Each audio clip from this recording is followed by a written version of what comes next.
and welcome back to the Herd Wave, or welcome if you're new around here. So as you can tell from this week's title, I have some new fish, some new Tropheus. I do already have Tropheus at the moment. I have firecracker Tropheus, but I'm just getting some more new ones, different species, so very excited to share that with you. We're in a quarantine tank, so I have had to move a few things around. The official tank isn't actually ready yet. It's still in the process of being made. Little bit of a setback with that, but not to worry. I still have another tank that I could put them in. So I've just did some rearranging, moved the bristle noses, so they're in a couple of tanks, and there's still some in there along with mum and dad. So if you didn't see last week's video about all the babies that I showed you, so that was mum and dad. They're still in there.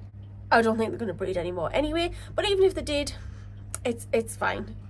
If some survive, then some survive. If they don't, it's just nature. That's what happens. That is where they are at the moment. They are in the old bristlenose tank.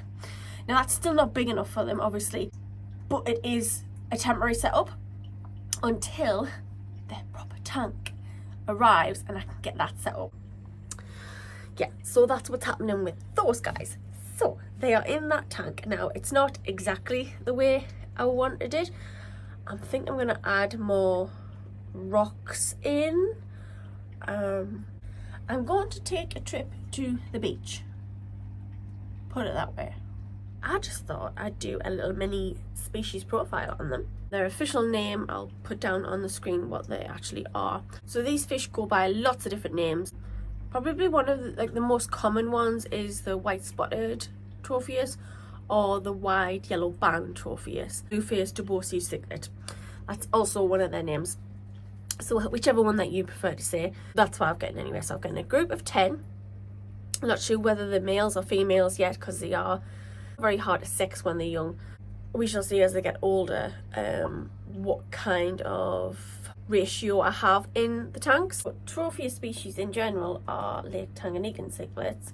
And these particular species, the white spotted cichlid, they inhabit sort of like rocky coastal areas, but they have been known to go to very deep depths as well. The deepest known depth was about 98 feet down that they've actually been seen in.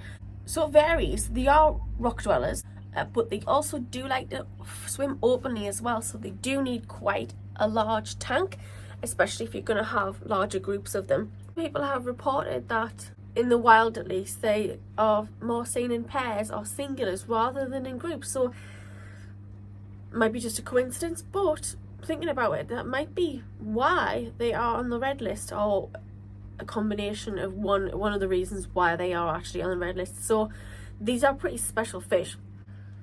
They're not wild caught or anything like that, but even so, they are so special and they're so beautiful. They are absolutely stunning fish. I was actually blown away when I first put them in the tank, even though they were stressed out and their colours were a little bit duller. Or when they're juvenile fish, they are sort of like a dark blue-black colour with white little dots on them, and they're called stars. And that fades as they get older, but you can still see that on it. Looks a little bit like ick, actually, which if you didn't know what type of fish it was, you would maybe think, what's wrong with that fish? It's not, it's just still, it's a little bit, hasn't grown into its adult colours fully yet. So it'll be nice so you can actually see this fish, the difference between this fish and the other ones. Obviously don't have a full juvenile to show you, but that is what they look like when they're younger. Not actually omnivorous fish, but they do prefer more of a vegetation diet. So in these rocks, what will happen is they'll eat the algae, and it's a special kind of algae that they tend to like to go for. Filamentous algae. They'll nip at that with their little mouths. You'll see them. So a lot of the time, you can see with my firecrackers where they've been nibbling at the rocks and nibbling at different surface areas. Sometimes their lips sort of go like a little bit of a white colour. It looks like it's some sort of fungus, but it's not. It's actually just where they've been abbreviations where they've been rubbing their mouths against against the rocks to try and get the algae out of there. You can see with me firecrackers, their lips are sort of like have a white coating almost. To be fair, it does look like fungus, but it's not. It's just where they've been sifting through the rocks and the sandstone, trying to find algae or also little crustaceans, because that's also what they do eat. They eat crustaceans. That is their main source of protein, would be insect types of protein, so no heavy base protein whatsoever with these fish. So this particular type of algae, it does float around on rocks. It looks a little bit like string algae, and that is one of the main sources of their diet, so they'll eat lots of that. But they also do feed on insects types of protein. They will eat things like nymphs, mites, things like larvae. Yeah, so these types of fish, it's not really up for debate, whereas the age-old argument of peacocks, haps and boona all in together, is it possible? Is it right? I mean, you know my views on it. Been over this before in previous videos. I wouldn't personally mix peacocks, haps and boona in the same tank, because they have different dietary requirements. It's not something that is necessary to do unless you only had the one tank. It's not like a beginner rookie mistake that some people tend to make, putting them all in together and not actually realising and not doing your correct research on them, and realising that that type of food is not really suitable for those types of fish. Obviously, like I explained in a previous video, that if you can guarantee 100% that your boona are only getting vegetarian sources of protein and they're not getting the meat-based protein, then good on you, good for you. But I think that would require 24-hour surveillance on them, to be honest, so that's not really feasible. Just my opinion anyways. Getting back to the trophies, so this is not up for debate. You cannot put them in with fish that require a higher based protein. It is going to do them no good whatsoever. Tropheus, they are different types of fish altogether, different ballpark. They're very, very sensitive and very susceptible to bloat, which obviously I suppose some people would argue food doesn't cause bloat, and some people would argue that the food does cause bloat if they have too much protein in their diet. It's generally what happens with bloat. It is that the fish can't digest something correctly, either because it's being fed inappropriate food for the type of species it is, or overfeeding sometimes can cause bloat, or gasping for air at the top of the surface. There is remedies out there for bloat. Prevention is so much better than a treatment, so try and prevent it as much as what you can. Perhaps look at it like that, and nutrition does play a part in combating diseases, these infections, these secondary diseases that can be brought on. So what will happen with bloat is it will be uncomfortable for it, it will get stressed out. Once a fish starts to get stressed out, diseases can come out of that fish. All fishes carry diseases. It just depends on stress whether those diseases will actually come out. So feeding it a food that is inappropriate for its diet, you are going to have problems with it. You are going to have fatalities in your tank. That is just something that is going to happen. If you're not feeding the appropriate food for specific fish that you have, then you are going to run into issues like that. So just on the off chance that they don't actually get along, I do have other tanks that I can put them in and I can separate them if needs be. Hopefully it won't come to that. Hopefully that they will get along in a group situation, because there'll be a lot of fun to watch. All of them swimming about together, that should be really fun. Already you can see them, how they're going up and down, and they're just using all of the tank space, which is nice to see. So that will be nice when they get their bigger tank, to see them utilising all of the space, because they do tend to do that. Not only do they feed on the rocks and sift through all of the rocks and scavenge for food, but they also like to swim about. So it is one of those really great fish that like to utilise everything in the tank, so that it's if that's what you're interested in, I would definitely recommend these fish. When it comes to difficulty level, these are not for beginner fish keepers. I wouldn't even say they're for intermediate or moderately intermediate fish keepers. I would say these are more advanced.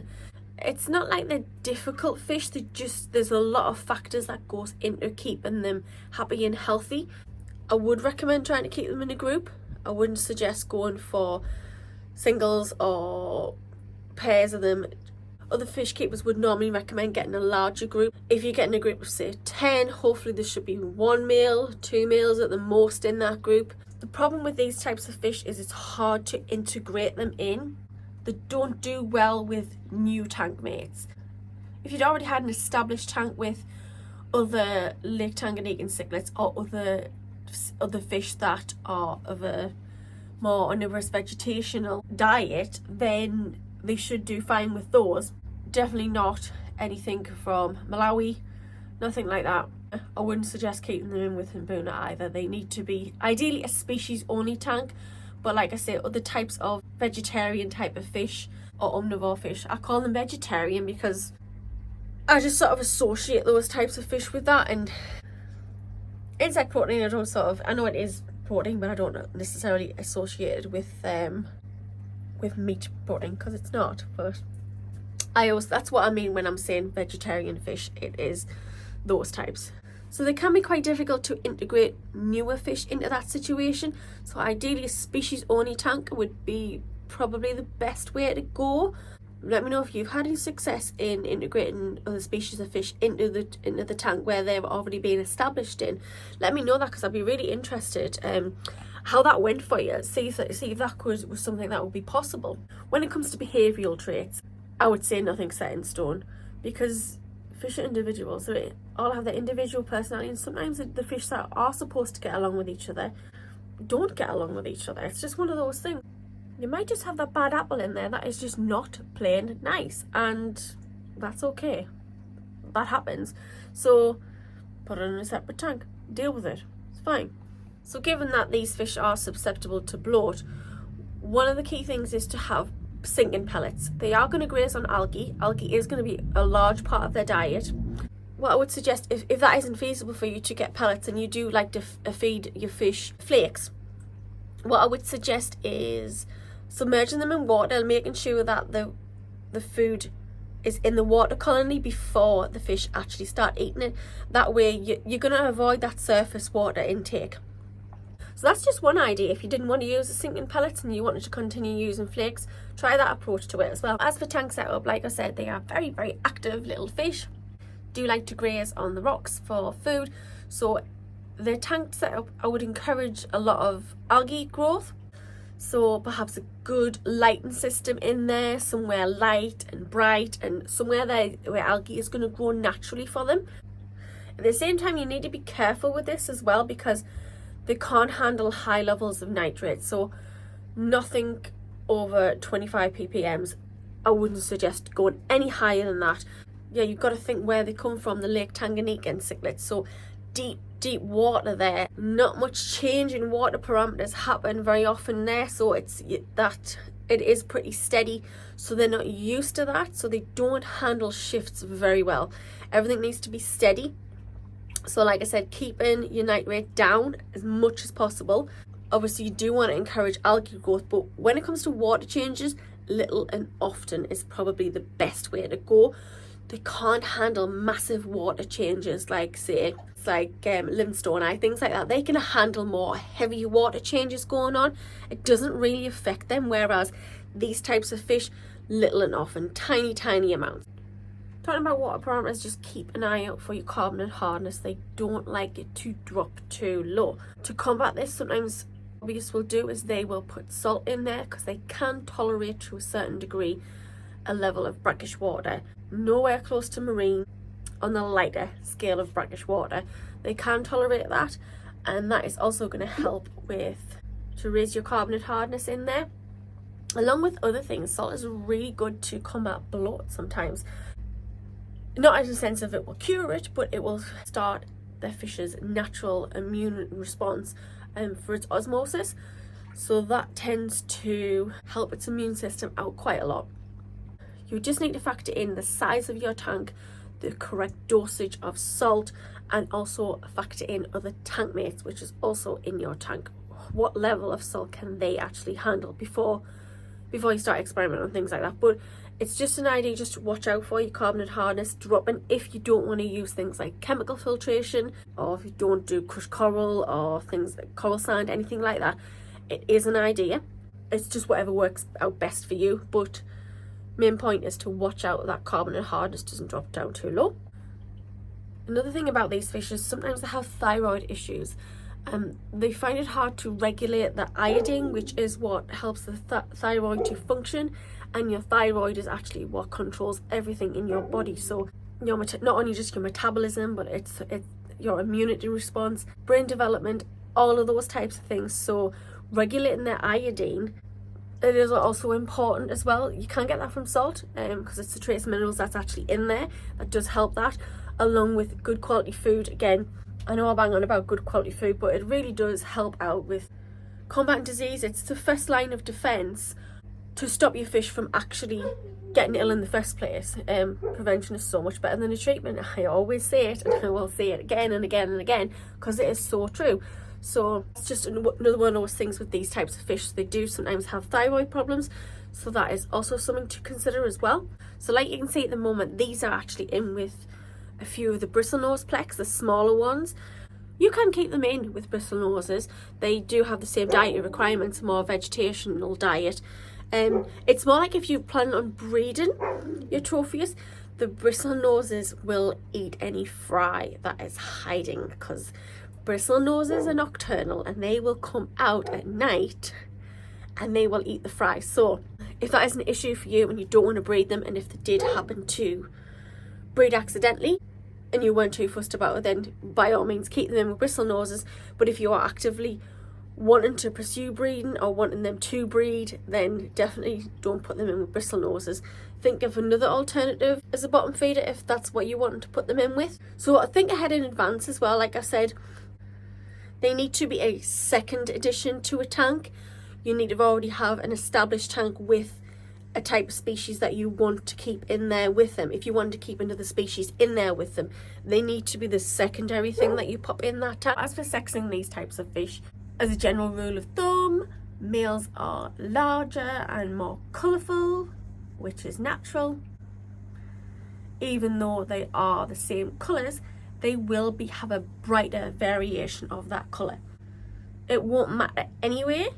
Obviously the fish can tell the difference, because they can tell whether a fish is male or female. Probably one of the best ways to tell if you have more than one male in that tank, or how many females you have. Look at the dynamics of it. Look at what's going on in the tank when they start to hit maturity, or definitely breeding age. That way you'll be able to tell a little bit more accurately, other than venting of course, what sort of ratio you have to male and female in there.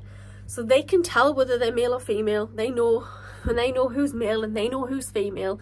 Unless you obviously start messing about with pheromones and things like that, which is one, not fair for the fish, and two, detrimental to their health. It can cause your females to be egg bound, which is why it shortens their lifespan. So with all these things to consider, it is whether you think these fish is going to be suitable for your setup that you have, or if you have an opportunity to change your setup in the future, just to accommodate these types of fish. Because like you say, you will need to get a larger group of them ideally. You do need to give them that opportunity to express their natural behaviour. If it doesn't work out, then it doesn't work out, but you still need to give them that opportunity to interact with other fish, just like they would do in the wild. And if they need to get away from other fish, then obviously they can do that in the wild. They can't in a tank situation, so that's obviously where you come in. It's your responsibility to sort that out. You need to monitor your fish and see, especially with delicate species just such as these. Same with all fish, it's not just these ones. If you notice something is going wrong in your tank, act on it. Don't just hope it goes away. Remove the fish, move it into a different tank, swap things about, change your rocking system around, anything like that. Just try something. Don't just let it happen and think, oh, they'll be fine, they'll work it out. They won't work it out. They won't. It's not going to happen. So yeah, it is better to have more females to male ratio with these types of fish, just so the males aren't actually hounding the females, because the males will be ready to breed at any second. They're always ready to do that, where the females obviously need to be ready. They are going to constantly hound your females to breed, and if your females is not ready to do that, they are going to get stressed out. So do take into consideration your ratio. It's another reason why you need to take into consideration ratio. But yeah, hopefully this helped people out a little bit and get to see some really cool, interesting fish. They are so different. They are so beautiful. I am so happy with them. And watch out for a future video when I will show you their new setup when it finally arrives and finally gets here and get it sorted. So that should be good because I'm looking forward to setting up that. So yeah, hopefully you enjoyed this kind of content. Don't forget to click on that little notification bell because I'll let you know every time I upload a video. Don't forget to like, thumbs up, subscribe, all that jazz, and I will catch you on my next one. Bye. The wide yellow band cichlid. Need to take a trip for those. I didn't say that. Does this even make sense? So the afawak, I can't even say it. So sexting.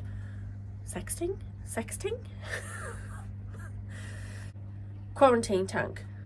Bigger than the actual tank that they're in, but I needed that quarantine tank for another fish. So they've moved into the old bristlenose tank and the bristlenoses are scattered about. That's better, isn't it? That makes more sense.